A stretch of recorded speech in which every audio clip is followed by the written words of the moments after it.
Saying farewell to President George H.W. Bush. Fox News' Casey Stegall is in Houston with the very latest. Good morning, Casey.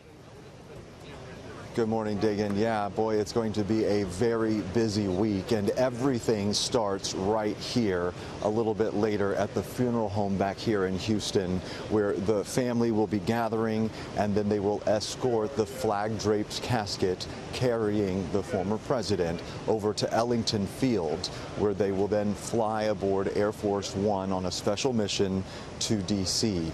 And we have got a powerful image to show you, one that is really breaking the internet this morning, sent out by the president's office, showing former President George H.W. Bush's service dog, Sully, here, keeping watch over his master one final time. Wow.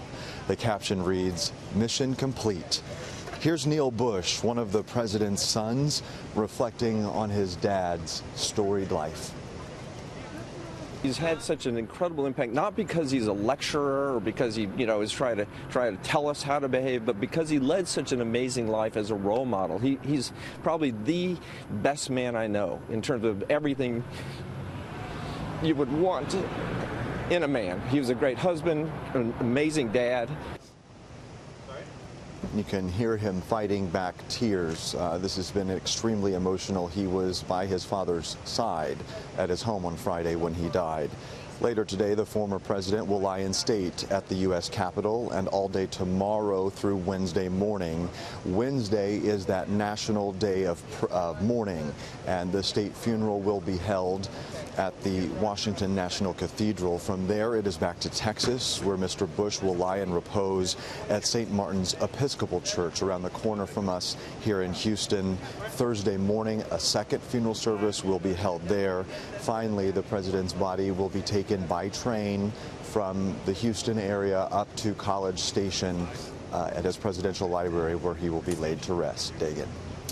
Casey, thank you so much for that. Casey Stegall in Houston. So, Lee, let's look at the photo that was on Instagram last night of Sully Bush. This is President George H.W. Bush's service dog. He got Sully. Can we get through this without crying? Because I tried to cry it out last night, and I don't know if I got them all out.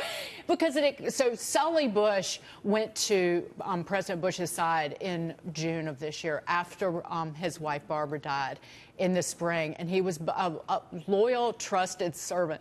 And I think that the reason that this image resonates so much is because it exemplifies the president's commitment to service. And the caption on this photo was "Mission complete."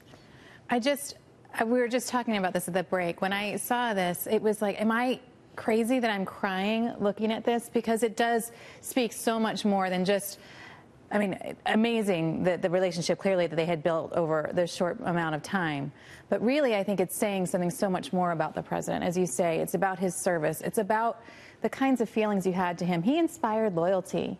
And when we look at the kinds of relationships he had with people across the aisle, the fact that he's built relationships with the Clintons and the Obamas, that the president is going to be speaking, President Obama is going to be speaking at his funeral, says something so much about him that he created something that most people can't in a lifetime. And I think that we all have a longing for more of that in our lives. What's interesting is the Americans with Disabilities Act was actually passed under Bush 41.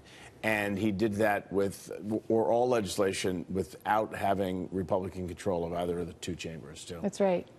So it was a different era and a different kind of politics in America. I think it gave us a weekend as a nation to reflect on what he represented. And can we be better people moving forward, quite frankly? And that's anybody and everybody. I don't care what your political affiliation is.